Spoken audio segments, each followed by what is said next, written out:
Yo, what's going on, guys? It's your boy Scrub here, back again with another video. Hope you guys are all having an incredible day. I know I am. If you are, I would appreciate you smashing that like button harder than Logan Paul smashed Chloe Bennett. That's right, guys. No joke, no scam. I'm feeling a little bit sick today, so if I sound a little unenthusiastic, that's why. I feel like I might have actually gotten hit with a meteor that destroyed Tilted Towers. That's not going to stop me from providing some juicy, goddamn content to you beautiful people. You little, I don't know, something that's beautiful. Daisy flowers. You guys are flowers. Okay, whatever you think you are, alright? That's what you are in my head. So I'm going to be telling you guys the story of a kid that thought he was a SoundCloud rapper that went to my school. That's right, cringe entailed. Homeboy looked like, I don't know, Post Malone without the tattoos and a Jewish last name, alright? He was definitely not the rapper type at all, and the level of cringe that was delivered off him swearing that he was the next Eminem was delicious and juicy. His name was Charles, no joke. I'm not even going to use a fake name because Charles fits him so well, and Charles liked to rap about things that made him feel hood, you know? Charles liked to be like, yeah, I grew up on the streets. And you know, Charles did not grow up on the street. And I know Charles did not grow up on the street because me and him were neighbors. Well, we lived on the same street. We weren't exactly neighbors, but you guys get the idea. And I know Charles did not grow up in the hood because he had two Jewish parents that were the CEO of a company in the area and a finance officer. So homeboy literally had the opposite of the street. He drove his own golf cart to school and was like, yeah, I grew up in the hood. You know, I've had to see things. Like what, bro? The only thing you've had to see is silverware and your college paid for by the time you were 7. This kid had never experienced anything like street in his life, but would wear do-rags to school and talk about how hard growing up on the streets was. And it was just super duper cringy, and everybody would just kind of let Charles run his mouth about, you know, how hood he was because it was super entertaining. Like I said, he was the exact opposite of hood, so hearing this explanation of, yeah, man, you know, I really grew up on the streets was just a joyful experience. And along with wearing do-rags, keep in mind this kid is a 5'5" Jewish kid. He is a short, chubby Jewish kid with a do-rag on. Anyways, getting back to the main point of the story. So one day, we're out in PE. That's right, everybody. Physical education. The jewel of American educational system. Something about throwing balls at other people's faces just really puts a smile on your face. That's what she said. And we were just kind of hanging out. It was a Friday, and on Fridays, there wasn't really much to do, and our PE coaches didn't really care what we did as long as we did not bother them. Like, as long as they could sit next to each other and talk about, you know, March Madness or whatever event was going on, they did not care what we did on Fridays. Because to be honest, they did not get paid enough to deal with our crap, which is fair. You know, if you're a teacher, I would not want to deal with a bunch of screaming 14 and 15-year-olds all day. That seems like the worst form of torture imaginable. Maybe that's how we can get information out of people we capture during war. You just put them in a room with teenagers and be like, tell them about what you like, and they'll go on and on about how they're gonna go pro in Fortnite and wear do-rags and call everybody dog even though they grew up in like the most white class suburb of all time. That would drive me insane. They would get all the information out of me. After 5 minutes, I'd be like, fine, I'll talk, just please get Charles away from me. The level of cringe is unbearable. I can't do this anymore. Regardless, in PE, we were all just kind of sitting on this bench, and somebody has the speaker and starts playing beats on their phone, and then some people who could rap at least a little bit, we're just kind of meme rapping. Like, we're literally out here just kind of talking about dumb stuff like, yo, I took a fart and it smelled like cabbage. Everybody knows I'm above the average. Like, just stupid stuff that is not serious. Dumb things, just trying to make each other laugh. And everybody's having a great time just kind of hanging out, talking about dumb rap songs that don't really mean anything. And like I said, Charles thought he was going to be a rapper. He had a SoundCloud. Everybody that would listen, he'd ask to listen to his mixtape. And he was one of these people where, like, he'd ask for advice. He'd be like, hey, yo, what do you think of my SoundCloud? And if you answered honestly and you didn't like it, he'd be like, man, you're just a hater. When I make it, you're going to be so jealous. So regardless, this guy is just kind of watching it from afar as we're meme rapping, just having a good time, laughing, joking around, not taking it seriously. Nobody's flaming each other. It's just a chill Friday. Everybody's hanging out, trying to get a good vibe going before the weekend. But I guess, you know, Charles just couldn't have that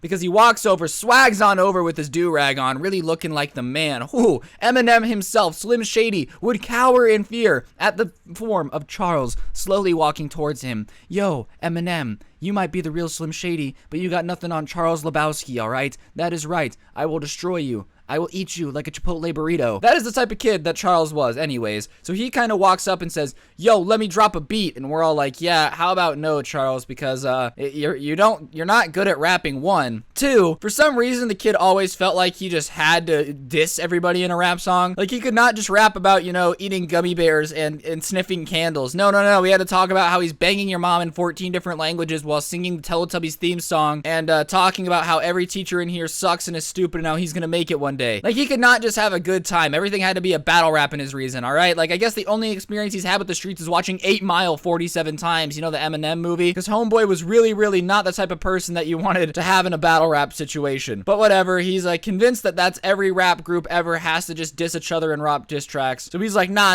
let me drop a beat and show you how it's really done. And we're like, oh, how it's really done. Yes, Charles, I'm sure you are a rap master. Everyone knows that you drop the sickest bars of all time. And he's not going away. We're like, no, we're not gonna let you rap. And he's like, please. And we're like, fine, Charles, you can drop your raps. No one's gonna be interested. You suck at rapping. No one wants to hear a diss track. We make it very clear. Please do not ruin the mood. We're having a good time. Please do not come out swinging, telling everybody they're ugly and smell like fish sticks, all right? Please don't. We're just trying to have a good time. And he's like, man, if you can't handle the heat, get out of the kitchen, which is the stupidest thing ever because we own the kitchen. Get out, Charles. No one wants you here. You're not Gordon Ramsay. This is not Hell's Kitchen. Shut your mouth and leave. But whatever, he's not gonna leave, so we're like, fine, you can rap. And there was a guy in our group whose name, I'm just gonna make this one up. His name is Zach, and Zach's mom had just passed away, and that's gonna be important in a little bit. And he was not handling it well, and no one would bring it up and make fun of it because we're not heartless people. Like, I'm not actually sitting here hoping that people are dramatically upset at traumatic things going on in their life. That's not my goal, is to make people upset all the time, right? So everybody's just kind of sitting here hanging out, and Charles is still consistently saying that he's gonna drop a diss track, and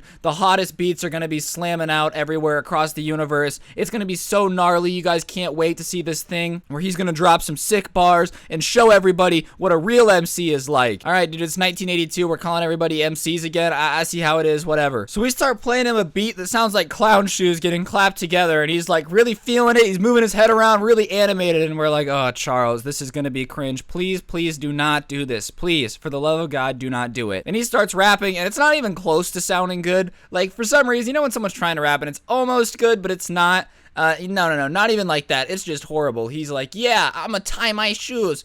Everybody knows that I like moves. I farted on the track and it smells like booty. It was just not good because it's kind of fruity. Like, that's the type of bars that this kid is trying to pass as the greatest rapper of our generation. Slim Shady, please stand up. I am a god tier rapper situation. It is not good at all. And so we're all kind of laughing at him, which I guess really annoyed him and pissed him off because he goes, you guys made some whack rules, yo. I ain't gonna be able to do none of this unless I'm able to drop some real heat flaming one of you. And we're like, look, dude, we just don't want you to do it. Please don't. And he's like, nah, you guys laughed. You lost my respect. I'm gonna drop the heat now. And we're like, all right, buddy, fine. I guess you can really drop the heat on us. Wow. No one here wants to hear it, but fine, dude. Since you're clearly not gonna shut up and leave us alone, go ahead, drop your diss track. That's fine. So he looks at Zach and goes, I'm battle rapping you. And we're all like, all right, Zach's kind of going through something. Maybe don't. It's not a good idea, right? Like, just don't go after the kid whose mom just passed away. It's a bad move, and it's just not cool. You just shouldn't do it. Like,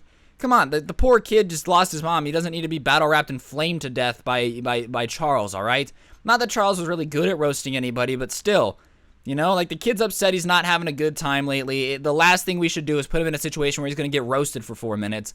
But Charles is insistent. No, I need to drop the heat. I need to drop the heat, yo. I need to drop the heat. And Zach's like, it's fine, whatever. Like, as long as he gets him to shut up and go away, I'll do it. And we're all like, are you sure? He's like, yeah. And I'm like, all right, fine. Well, you know, if he's cool with it, I guess I'm cool with it, of course. So they start rapping, and Charles is trying to flame him, and it's nothing good. It's talking about how he's not a good rapper, and he's poor and all this stuff, and we're all like, all right, well, I mean, A, he's not a rapper. B, he never claimed to be rich. Like, sometimes rappers really throw around insults, you know? It's like coming to me and being like, yeah, Scrubby, you're not good at videos. Yo, I'm like, I never said I was. In fact, most of the time I go, yeah, my videos, I don't know why people watch them, they just do. Like, if you're gonna flame someone, it has to be on something that they can flame. But regardless, Charles is just going in, trying to flame him, and it's not working. No one's being like, yo, dang, he really cooked him on that one. Everybody's just kind of like, all right, Charles, you're just annoying. No one wants to hang out with you. You are not being amusing here. And he's just going on and on about how, oh, you're a hoe. Oh, yeah, get roasted, bro. Oh, rice gum on the track. Oh, your shoe line is whack.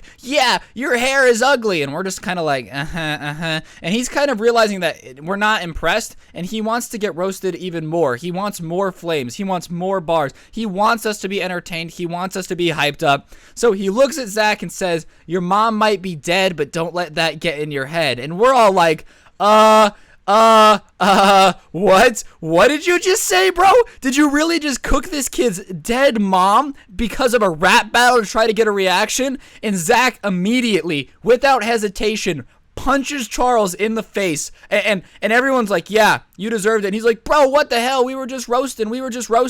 And I'm like, no, you're not just roasting. You need to understand, you max brain cell dead moron. You can't flame someone's dead mom, you idiot. Especially like right after it happened. Like, this is 2 weeks after it happened. And so Zach punches him in the face, and Charles is like, yo, bro, you don't want to fight me, I've been on the streets. And starts trying to swing on even more of them. So Charles and Zach are throwing fisticuffs because you flame the kid's dead mom and you're like surprised that there's a bad situation. And then while Charles is trying to swing, he hits another kid that's standing next to them, and it makes absolutely no sense. Like, imagine you're fighting somebody because you made fun of their dead mom, so you swing on somebody else? I don't think so. So now he's getting tag teamed by like 3 kids who are just beating him, and everybody's like, yeah, you deserve this. You made fun of a kid's dead mom, you kind of deserve to get beat up. And he's like, yo, chillax. And we're all like, no, there is no chillaxing. You're an idiot. You're an absolute moron. No one even wanted you to hang out with you. We told you we didn't want you to flame anyone, and you just had to do it anyways. You just didn't think at all. Your thought process was, yeah, better make fun of a kid's dead mom. YOLO. So whatever, the coaches come over and they break it up, and they get into the dean's office, and everybody gets suspended because for some reason in school, if you get in a fight, everyone gets suspended. Like, they can't just use logic and go,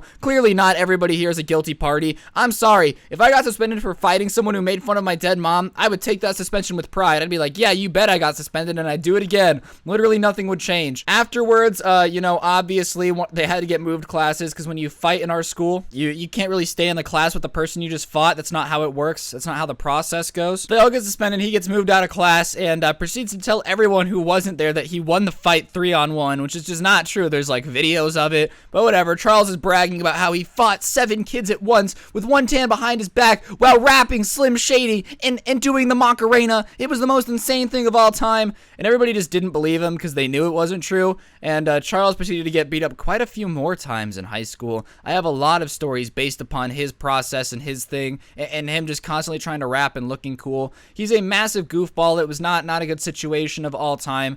But, yeah, moral of the story is don't make fun of a kid's dead mom during a rap battle when no one likes you anyways, and you shouldn't have any problem. In fact, just don't make fun of people's dead parents, period. Regardless of the situation. Don't do any of it. None of it is good. None of it is beneficial at all. At all. On that note, guys, that's going to do it for the video. Hopefully you enjoyed. If you did, I would appreciate you smashing that like button. It helps the video do better. So does a comment. All that stuff really does help the video do better. I've really been killing it on the long story times. I know you guys really like them when they're longer, so I've been doing my best to make them as long as humanly possible to make you guys happy, make you guys smile, make you guys feel as happy as possible, because I do appreciate you guys. I don't say it enough, but without you, my life would be completely different, and I really thank you guys so much for everything you do. I really, really do appreciate you. But on that note, guys, my name is Scrubby. Hopefully I'll see you next time with another video. Don't get anyone pregnant, and if you do, make sure that they're the hottest, most indescribable rapper in the game, the most savage, #1 savages of all time to ever exist. I'm out. Peace.